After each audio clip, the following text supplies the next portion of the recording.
A very good evening to everyone. Welcome to Global Online. Here we are back with our NTA UGC Net Paper 1 preparation for 2022 batch. And in today's session, we are going to talk about teaching aptitude, most expected revision MCQs.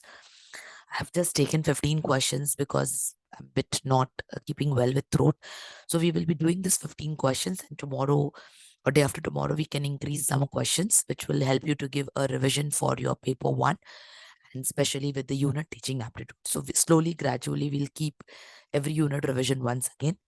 So before we go ahead, let's quickly understand what does Global Online has to offer you for.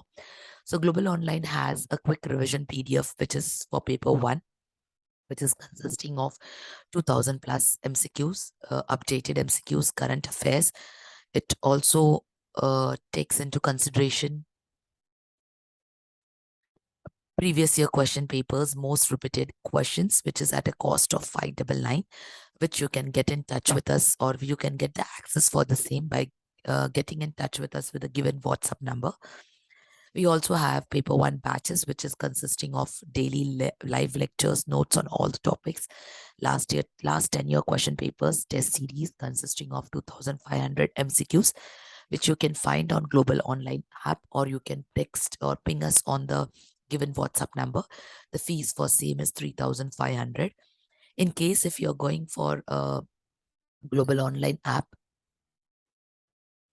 what you can do is you can download the app with the help of Google Play Store. Once you download the app, you can register the app. Once you register the app, you have to pay the fees. The fees is paid. You will get an interface wherein you will get access to the content, which is, various units as per your syllabus. The units are covering the theory classes, MCQ lectures, notes, mock test, and evaluation test. This will give you a complete revision of your paper 1 also. Now, along with this, we have paper 2. For paper 2, we have notes and MCQs available. The subjects for paper 2s are listed on the screen. Okay, and we also have added a new subject, that is philosophy is a subject which is added by us. And the cost for paper 2 notes and MCQs is 1,500. In order to get the same, you can get in touch with us on the given WhatsApp number. Today, we are going to see 15 questions of teaching aptitude with the concepts also. The total number of questions are 5, and the total number of marks allotted for the 5 questions from teaching aptitude is 10. So each question carries actually 2 marks. So let's start the session for the day. So we have the first question is, which of the following is not an aim of continuous and comprehensive evaluation? So we have continuous and comprehensive evaluation as a type of evaluation. So they are asking us that which is not the aim of continuous and comprehensive evaluation. Every evaluation has an objective, as an aim. So here, what is the aim? What is not the aim? You're supposed to answer what is not the aim. To access every aspect of the child during their presence at the school, to maximize the stress on the children, to produce the learner with the greater skill, make assessment comprehensive and regular. Which of the following will not come under the category of continuous and comprehensive evaluation? So here it is easier to eliminate, because we know what is evaluation and what is exactly the intention or objective of evaluation. So whether it's to assess every child's during the presence of the school, to maximize the stress on the children, to produce the learner with a greater skill, or to make the assessment comprehensive and regularly. So definitely one which will not be the aim is to maximize the stress. Obviously, our learning system, our education system, or the Indian education system you have, which is basically stress-free, no stress for the children. So the one which is definitely not the aim of the continuous and the comprehensive evaluation is to maximize the stress on the children. So let's understand a little bit of continuous and comprehensive evaluation, which is commonly called as CCE, which was introduced as a school-based evaluation by CBSE in 2009 with the enactment of Right to Education Act. Continuous and comprehensive evaluation mainly aims at promoting the inclusive education which can be incorporated in the inclusive classroom while engaging teaching through a variety of activities. So it is basically a type of education which is, included, or it includes everything, that is, various activities, or which are the part of what teaching.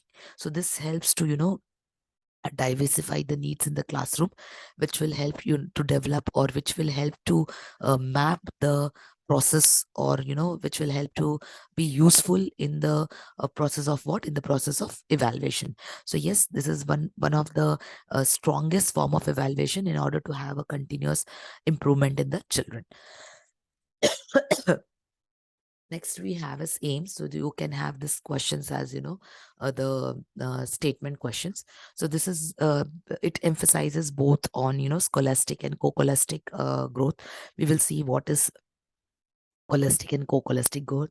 It is basically for the records of, improvement. It is an integral part which can help in diagnosis also, and remedial teaching also. It helps to give focus. It is, helps to ensure all-round development. It helps to bring the presence of the child in the school. It helps to develop various domains, that is cognitive, motor, affective motor, sorry, cognitive, psychomotor, and affective domain.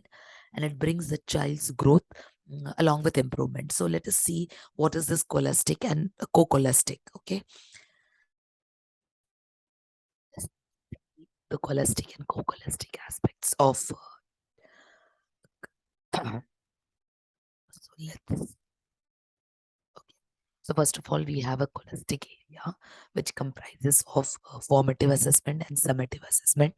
Formative assessment, which is nothing but, the flexible tools and techniques like questions, observations, interview, checklist, rating scales, examination, assignment, quizzes, projects, and debates.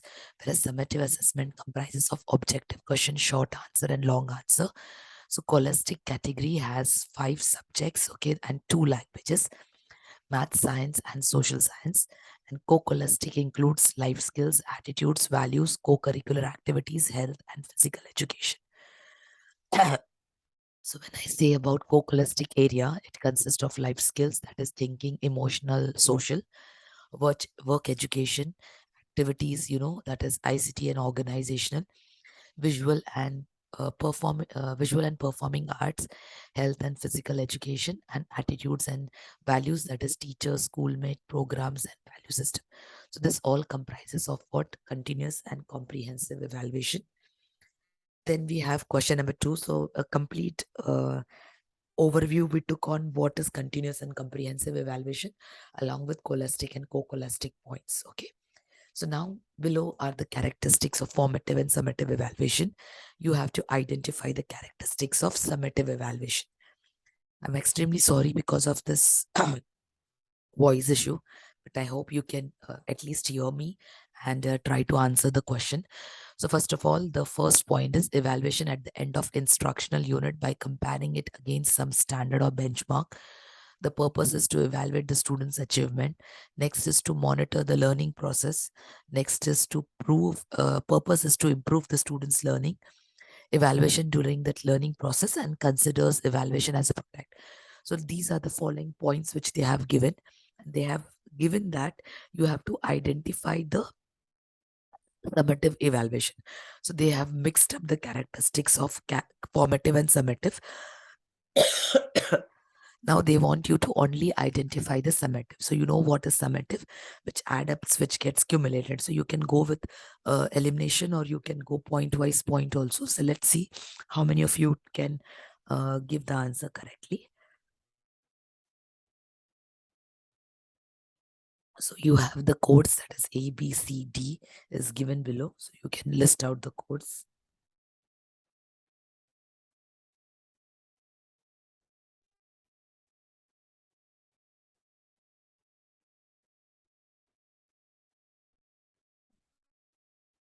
Okay.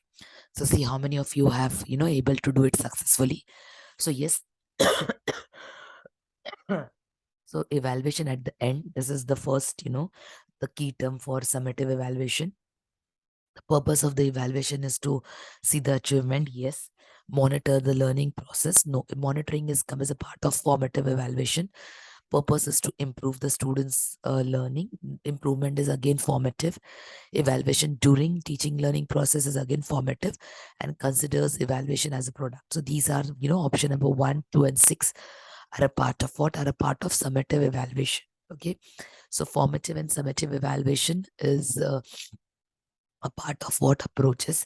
We have functions based on what placement, that is placement of a child as per the course. Diagnostic, that is to diagnose the cause and effect. Okay. Approaches formative and summative, and interpretation, that is norm reference and criterion reference. So when we say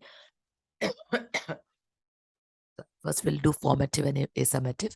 So formative is throughout the course. It is to identify the gap and improve the gap, and it is basically to support the student's need. Whereas summative is done at the end of the uh, course.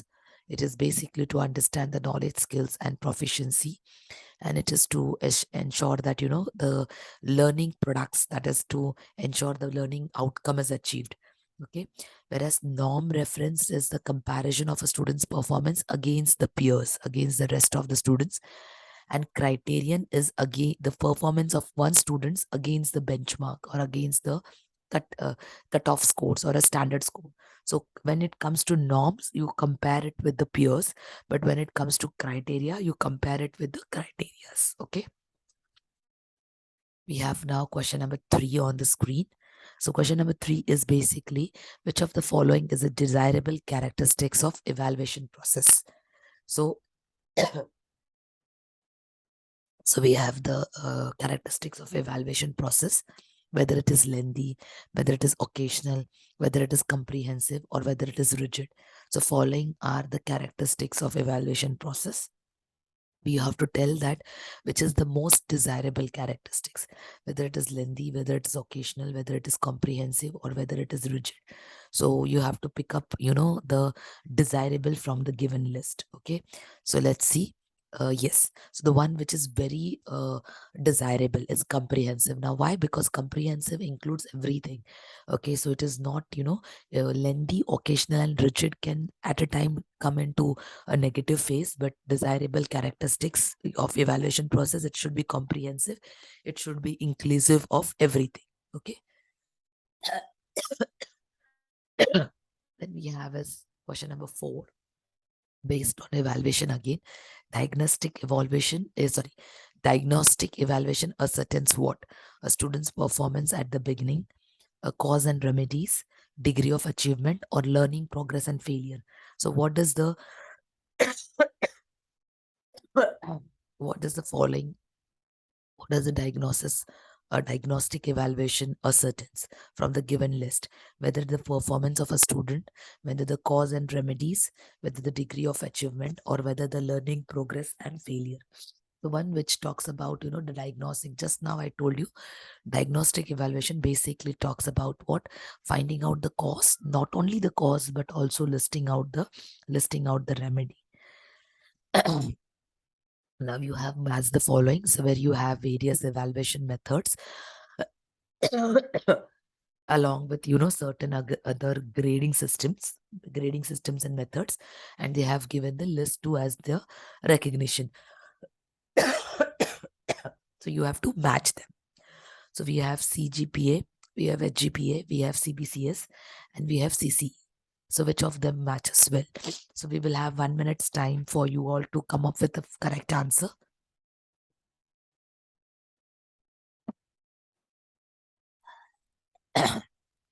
So yes.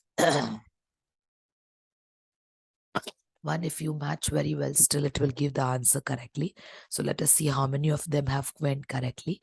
So yes, option number 2, that is, if you see, just now we have done CC, that is continuous and comprehensive evaluation or continuous evaluation framework. Okay.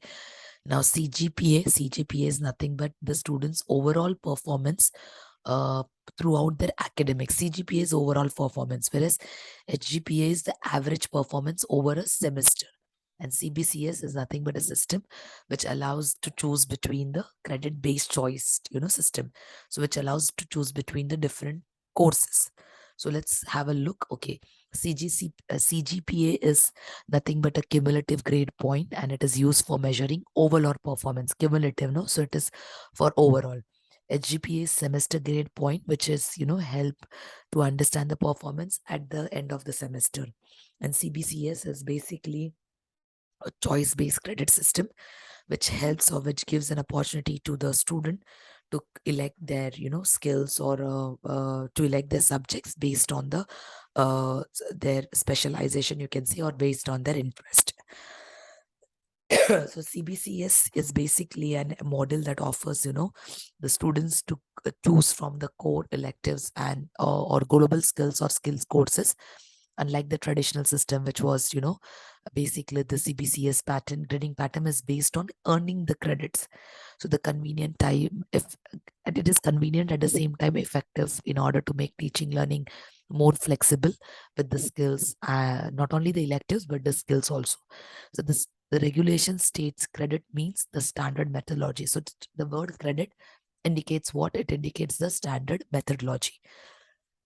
So we have, in CBCS, we have a core course, we have electives where the student have a choice, and the foundation, which is, basically an enhancement course. Okay. I have specially written the grades and the points. Maybe sometimes, this can also come as a part of your as the following. So you should know what does the grade and what point stands for that particular grade. Okay. Next, we have next question number is, that is question number 6. So here we have a question on CBCS only. ABC is pursuing MSc and has a choice to study modern Indian literature from language department under the CBCS system. Which course does modern Indian literature represents? So whether it is elective, whether it is core, whether it is foundation, or whether it is optional. I'll read again. ABC is pursuing MSc. Okay. So it's doing the master's in MSc, but at the same time wants to pursue modern Indian literature from language department. So which course will be, representing? So whether it is elective, whether it is core, whether it is foundation, or whether it is optional. So now you should be able to tell the right answer. Why? Because just now we have done this concept.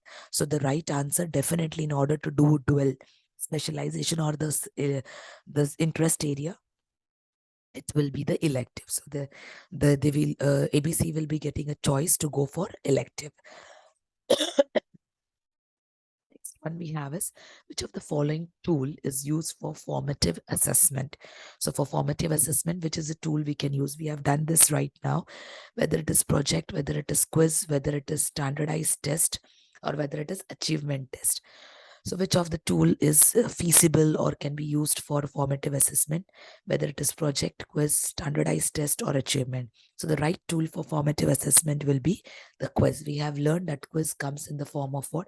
Scholastic, for that is option, wherein it is divided into formative and summative. So formative, which is improvement, or which is done on a continuous basis. Quiz is useful. So you can even divide it like that. Achievement and aptitude test. So achievement test is basically, it is in order to provide the instruction to know the knowledge. Aptitude is to gather the cognitive ability. Speed test is to know how to perform how the tasks is quickly perform. Power test is to understand the ability to answer correctly, which is used in the competitive exams. Objective test is, the multiple choice question, and subjective test is to understand the subjective judgment. Yeah. Next, which of the following is the role of teachers pre-active phase? So we have done this in our theory. There are various phases in teaching. So here they are asking a pre-active phase. So does planning come under that, selecting the tool come under that, or analyzing comes? So which of them, of the given 3 choices, which comes under pre-active phase? So whether it is planning, whether it is selecting, or whether it is analyzing. So the one which comes under the pre-active stages, only the planning. Pre-active, it means before. Analyzing and selecting is, it comes in the later stage. So let's have a look at this also. So phases of teaching are divided into 3, that is pre-active, interactive, and post-active. So when I say pre-active, it refers to planning. When I say interactive, it refers to conduct and management. And when I say post-active, it refers to follow-up and consolidation. Okay, so this, remember these three stages. There are questions seen on this topic also. So stages are three: pre-active, interactive, and post-active. Pre-active refers to planning, post-interactive refers to conduct and management, and post-active refers to follow. Now we have question number 9. Which of the following is not, read the question very correctly, it's not correct regarding evaluation. So which is not a part of evaluation? To test the students, to determine their effectiveness, to motivate them, to identify the problem hindering their achievement for the set goals. So it means to finding out the obstacles. So which of the following statements is not correct regarding the evaluation? Whether to test the students, whether to determine the effectiveness, whether to motivate them, or whether to identify the problem hindering the achievement of the goals. So basically the one which is not correct regarding the evaluation is to identify the problem hindering the achievement of goals. So obstacles, if there are any obstacles, those obstacles are not been a correct form of what evaluation. Fine. Now now again you have a question on summative evaluation features, but the question is different. Earlier also they gave the same question, but the question was completely different. Here the question is completely different with different options. Okay, so the options are highly structured formal process, it is flexible, it evaluates at the end, it's open communication and focuses on the growth, and it means to evaluate the outcomes. So which of them? So you can, as I keep on saying that today, because of my this issue, I may not be able to sound clear, but I always keep on saying, for this lengthy questions, no, always go for elimination round. So you can eliminate, or the first option which you feel is definitely going to be part, so seal that option and come to the answer. So for the summative evaluation, summative assessment, what is the features? Following stands for what? Following stands for summative assessment. So from the given options, the summative assessment is option number A, that is yes, it is formal. C, that is, it is end results. Yes, it is not flexible, because flexible is a feature of formative assessment. And E, that is, means to evaluate the outcome. So yes, open communication is not again a part of summative. And we have already done summative and formative assessment. So you have an assertion and reasoning question. Assertion is formative evaluation tends to accelerate the space of learning, whereas summative reason is, as against summative evaluation, formative evaluation is highly reliable. So both the statement stands correct, whether the explanation is correct or wrong, you need to come up with that. I'll read it once again.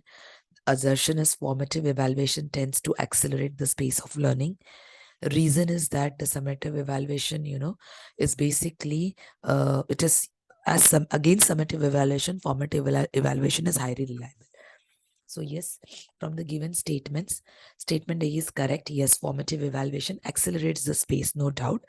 But statement B, that is, it is basically none of the evaluation is highly reliable. It depends upon the situation. So B is, that is statement, the reason stands to be incorrect.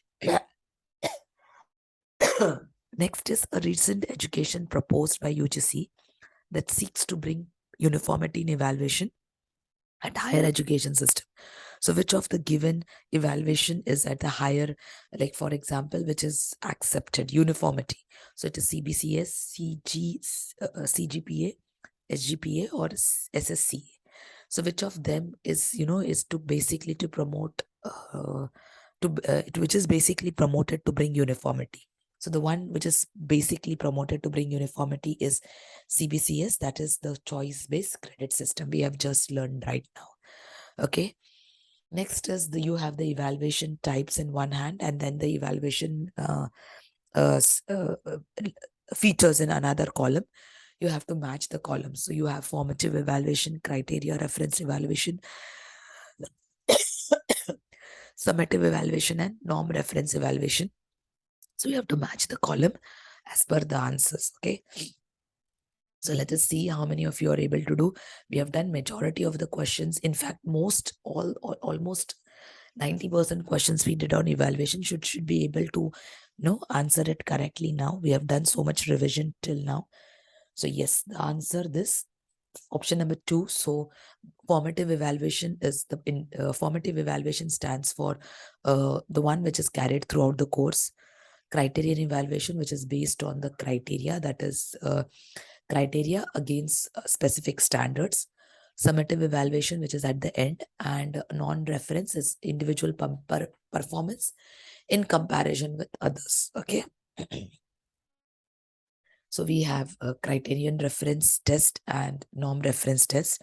So as I said, criteria, it is individual performance with the standard, and norm reference, individual performance with other individuals.